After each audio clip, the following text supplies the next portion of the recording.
everybody, my name is Bonnie Wiscombe. I am an entrepreneur and a mom of 10 kids, and today I have a video talking to you about how to nurse while lying down.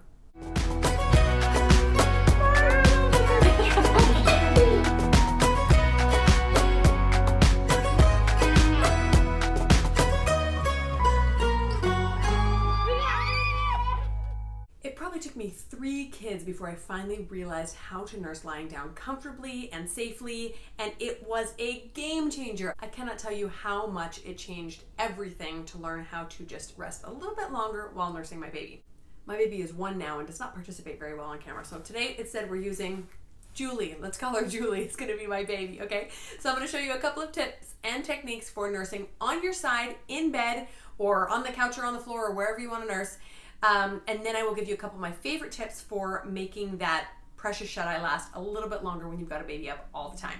Okay, first thing we want to do when nursing lying down is find a safe spot, right? I almost always nurse in my bed. I did mention couch earlier, but I really don't recommend nursing on the couch because there are just too many cracks and places for baby to wiggle into.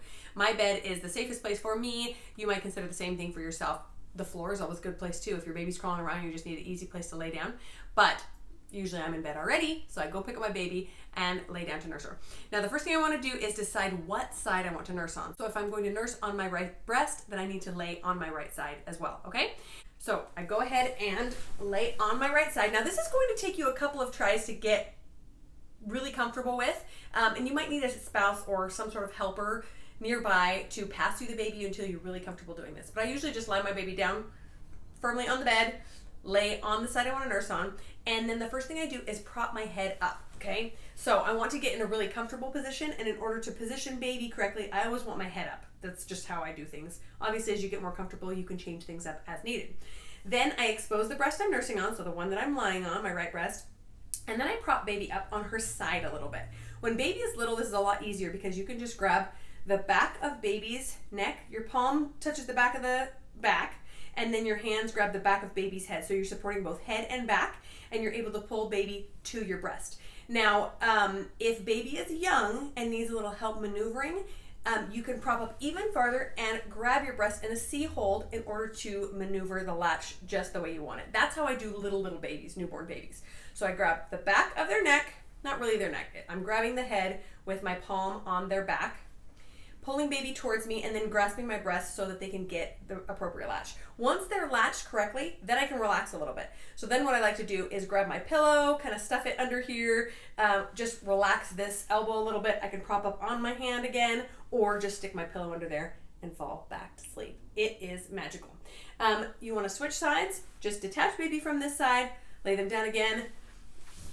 I guess if I'm laying flat in bed, what I usually do is just flip baby over like this. But for your convenience, I'll flip myself and then do the same thing on the other side, okay? One thing to be aware of now for safety's sake, if you are nursing your baby on the left side and you're on the left side of the bed like I am here, be aware that baby can roll off your bed. In order to make that a safer spot, I love the idea of those drop-sided bassinets, especially for new babies. So if I could do everything all over again, I would get one of these and put it right next to my bed, the kind that just fits right with your bed, and you can put the side, I think it goes under your mattress or under your mattress cover, and then you can just pull your baby in from the bassinet, nurse them, push them back out so that they are separate and safe from you, they can't roll off, etc. But those didn't exist when I started nursing, so I just got in the habit of pulling them out of the bassinet, nursing them, and then putting them back in. But I think that is a great way to have kind of a lot of the benefits of co-sleeping without worrying that your baby's gonna roll off. Another great tip I have for you is for nursing baby. So let's say baby is done eating, you are still just exhausted laying there thinking, now I have to burp you, but I really don't want to sit up because I want to keep closing my eyes. This is what I do, and it's my favorite tip. I'm laying down, baby needs to nurse. I will pick baby up and just sit her on my lap right here. She's resting against my knees. She's upright so she can get any gas out. And she kind of just sits and smiles at mom while mom just kind of closes her eyes for a few more minutes. And that's a really fun way to connect with your baby early in the morning. Or dad can sit there and smile at baby while baby's getting burps out. If baby's really little, you might want to turn him or her on towards the side, hold the chin, and then pat the back like this if they can't yet support their own heads. But this is another way to get just a few more seconds of being flat on your back when you're really tired. Finally, my last tip is in making sure you have enough light in your room. So I personally cannot sleep very well at all if there's any light in my room, but I have found a really great tip. I turn my bathroom light on and then I close the door almost all the way. You might have to play with it a little bit, see if you need a door open just a little bit, or if you could shut it all the way and just use the light that comes out from under the door. But in a pitch black room, that is often enough light to see by in order to latch your baby on. So again, I would prefer to have a super dark room to sleep in, but with a new baby that doesn't quite know how to latch yet on their own, you're gonna want a little bit of light. And I try to make it just enough to see by without interrupting mine or my spouse's sleep.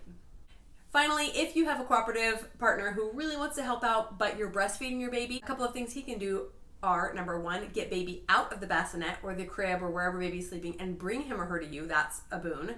Number two, burp baby for you. Like we mentioned, he can also prop baby up on his knees or walk around and burp him. And obviously take baby back to bed. If you think the baby needs a new diaper, you can also have him change the diaper, but I personally very rarely change my baby at night. Simply because putting a cold wet wipe on a baby's bottom is a surefire way to wake them up more, and I want them to stay as drowsy as possible. Obviously, if they have pooped or had a big blowout and they need to be changed, obviously we do that. But if it's just a wet diaper, then you can be confident in letting that baby sleep in it, especially if you have a good quality disposable. Now, if your baby is a little bit older or you're a more experienced mom or you just want to try out different techniques, there are a lot of different holds you can do in bed. A couple of ideas are propping yourself up with pillows, although this does make things a little bit harder to stay asleep if you don't sleep very well propped up. But you can nurse them the same type of holds you would sitting up, but in a reclining position. So the cradle hold, the football hold, any number of things. You could even try an upside down hold. It looks really bizarre, but I had to do this once with a baby who had a tongue tie and was really messing up my breasts. I had to flip her upside down like this and try nursing from the top. You can try really any sort of position you want to get the best latch, the most comfortable position so that breastfeeding is a success for both you and baby. So I hope these tips were helpful. Me and Julie had a great time recording for you guys.